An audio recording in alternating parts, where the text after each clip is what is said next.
మీకు చెప్పా పెట్టకుండా ఒక విషయం మాట్లాడాలని వచ్చాం. మీకు శ్రమిస్తున్నందుకు క్షమించాలి. ఏం లేదండి, రూతర్ అన్నయ్యకి సాంప్రదాయానికి పెళ్లి సంబంధం గురించి మాట్లాడదామని వచ్చాం.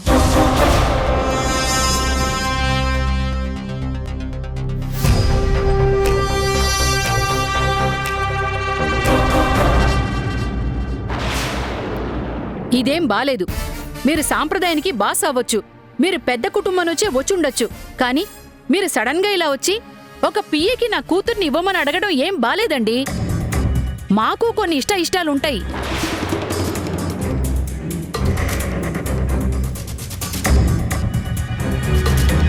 అమ్మా, ఎందుకింత ఆవేశపడుతున్నారు? ప్లీజ్ కూర్చోండి, కూర్చోండమ్మా. రూతర్ సాంప్రదాయని ఇద్దరూ ఒకే రకమైన ఉద్యోగం చేస్తున్నారు, పైగా మంచి ఉద్యోగాలు. మీరెందుకు తక్కువ అనుకుంటున్నారు? అలా కాదండి, మేము మా అమ్మాయిని కొంచెం ఉన్నతమైన స్థితిలో చూడాలనుకుంటాం కదా. మాకెంతున్నా కలిగిన చోటే కూతుర్నిస్తే బావుంటుంది కదా అని మా ఆలోచన. రూతర్కి ఎలాంటి లోటు లేదమ్మా, చాలా మంచివాడు. మీరు గొప్పవాళ్లు. మీరొచ్చి మాట్లాడుతుంటే నేను ఎదురు సమాధానం చెప్పటం భావ్యం కాదు.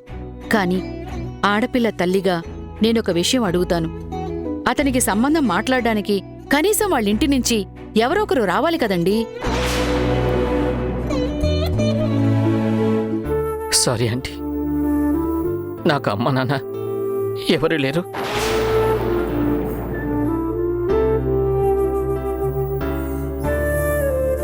ఓ, తల్లిదండ్రి కూడా లేరా? ఎవరూ లేని ఇంటికి మా అమ్మాయిని ఎలా పంపిస్తావండి? ఎందుకు లేరమ్మా? రూతర్కి తండ్రిగా నేను, తల్లిగా నా భార్య రమణి ఉంది.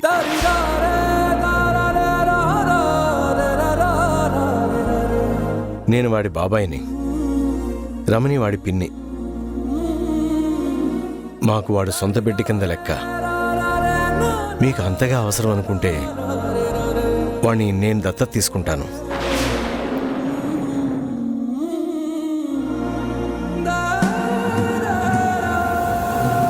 అంతేకాదమ్మా, పేరుకు రూతర్ మా కంపెనీలో ఉద్యోగే గాని మా ఇంటి మనిషి.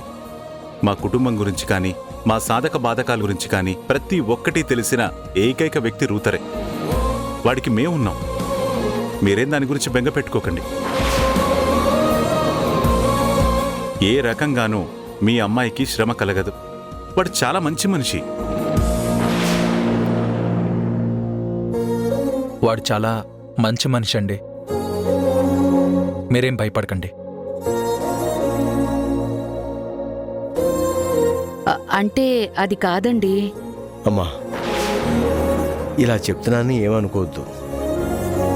నేను 3 ఆడపిల్లల తండ్రిని. ఒక ఆడపిల్ల తండ్రిగా చెప్తున్నాను. మీ అమ్మాయి రూతర్ దగ్గర సుఖంగా, సంతోషంగా, క్షేమంగా ఉంటుంది. ఆ విషయంలో నేను భరోసా ఇవ్వగలను. దయచేసి మీ అమ్మాయిని రూతర్కి ఇచ్చి పెళ్లి చేయండి. సరే, మీరు ఇంత పెద్ద కుటుంబం నుంచి వచ్చి మీరే భరోసా ఇస్తున్నారు. అలాగేనండి.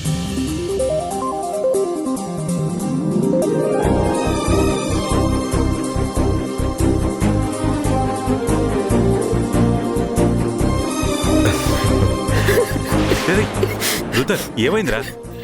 ఏంట్రా ఇది? రే రూతర్, ఏంట్రా? బాబాయ్, లే బాబు. రే రూతర్, ఏంట్రా, ఏమైంది? చాలు బాసు, ఈ నెల్లు నేను మీ దగ్గర పనిచేసినందుకు మీరు నన్ను ఇంట్లో మనిషి అని చెప్పారు కదా. ఇంతకంటే నాకు అర్థం ఏముంటుంది. థ్యాంక్స్ బాబాయ్. రే, బాబాయ్కి థ్యాంక్స్ ఏంట్రా, పిచ్చి వదవా. ఓకే, సరే, ఇప్పుడు తాంబూలాలు మార్చేసుకుందామా? అలాగేనండి. ఏమండి, అరటిపండు బనానా తీసుకురండి. ఇదేం పేరు, అరటిపండు బనానా? ఆవిడికి కొంచెం ఇంగ్లీష్ తెలుగు అలా మిక్స్ చేసి మాట్లాడే అలవాటు ఉన్నట్టుంది.